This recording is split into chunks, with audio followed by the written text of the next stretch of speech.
S cross 1.6ൻ്റെ timing ലോക്കിനാണ് ഇപ്പോൾ കാണിക്കാൻ പോകുന്നത്. ഫസ്റ്റ് പമ്പിൻ്റെ ലോക്കിംഗ് ആണ് കാണിക്കാൻ പോകുന്നത്. പമ്പിൻ്റെ ഉള്ളിൽ വെട്ട് മാർക്ക് ഉണ്ടാവും, നേരെ പൊക്കത്ത് കൊണ്ടുവരിക. അപ്പോൾ നമുക്ക് താഴെയായിട്ട് 2 ഹോൾ കാണാൻ പറ്റും, ചെറുതും ഒരു വലുതും. അതിൽ പൊക്കത്തെ ഹോളിലാണ് നമുക്ക് അല്ലെങ്കിൽ ഉണ്ട്. അതായത് നമുക്ക് സൈഡിൽ കൂടി നോക്കിക്കഴിഞ്ഞാൽ കാണാൻ പറ്റും ഒരു ചെറിയ അപ്പുറത്തൊരു ലോക്കാണ് ഒരു ഹോൾ.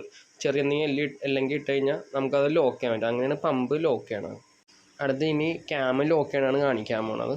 ക്യാമ് ലോക്ക് ചെയ്യണത് എങ്ങനെയാണ്, ക്യാമിൻ്റെ ഉള്ളിൽ ഒരു വെട്ട് മാർക്ക് പോലെ ലൈൻ പോലെ ഉണ്ടാകും. ഒരു 120 ആംഗിളിൽ ആ മാർക്ക് നേരെ അങ്ങനെ നിൽക്കും. ഇതിൻ്റെ ക്യാമ് ലോക്ക് ചെയ്യണമെന്ന് വെച്ചാൽ നമ്മൾ സ്വിഫ്റ്റിൻ്റെ ഒക്കെ ടൈമിംഗ് ചെയ്യുന്ന ക്യാമ് ലോക്ക് ചെയ്യില്ല, അതുപോലെ തന്നെയാണ് ഫ്രണ്ടിൽ ബോൾട്ട് ഉണ്ട്, അല്ലെങ്കിൽ ബോൾട്ട് ഉണ്ട്. അത് അയച്ചാൽ നമുക്ക് കാണാൻ പറ്റും, കട്ടിങ് വരും. നമ്മൾ അതിൽ കറക്റ്റായിട്ട് ഒരു അല്ലെങ്കിൽ ലോക്കാണ് രീതിയിൽ വെച്ച് കഴിഞ്ഞാൽ അങ്ങനെയാണ് ക്യാമ് ലോക്ക് ചെയ്യണം. ഇതിൻ്റെ ഇതുപോലെ പുറകിലും ഇതുപോലെ ഒരു ബോൾട്ട് ഉണ്ട് ലോക്ക് ചെയ്യണം. അത് വേണമെന്നില്ല, എന്നാലും ഡബിൾ ചെക്കിങ്ങിന് വേണമെങ്കിൽ അതും വേണമെങ്കിൽ ചെക്ക് ചെയ്യാം ലോക്ക് ചെയ്യാൻ നേരത്ത്. അല്ലെങ്കിൽ ബോൾട്ട് അയക്കാൻ വേണ്ടി പൊക്കത്ത് ചെറിയ ഷീൽഡുകളൊക്കെ ഉണ്ട്, ഹീറ്റ് അടിക്കാനുള്ള. അതൊക്കെ അയച്ചാൽ നമുക്ക് അല്ലെങ്കിൽ ബോൾട്ട് കാണാൻ പറ്റുള്ളൂ ലോക്ക് ചെയ്യാൻ വേണ്ടി. ഈ ക്രാങ്കിൻ്റെ മാർക്കാണ് കാണിക്കണത്. ക്രാങ്കുള്ളിൽ ഒരു ചെറിയൊരു വെട്ടുണ്ടാവും. അത് നമ്മൾ എന്തെങ്കിലും വൈറ്റ് മാർക്കർ വെച്ച് എന്തെങ്കിലും മാർക്കണമെങ്കിൽ കുറച്ചും കൂടി ബെറ്റർ. എന്തെങ്കിലും വൈറ്റ് ഡോട്ടാ ആ മാർക്കിൻ്റെ നേരെ അങ്ങോട്ട് കൊടുക്കണമെങ്കിൽ കുറച്ചും കൂടി ബെറ്റർ. ലോക്ക് ചെയ്യാൻ നടക്കണ കുറച്ച് ഏറ്റവും ബെറ്റർ തന്നെ ആയിരിക്കും, ഇതായിരിക്കും ബെറ്റർ. എടാ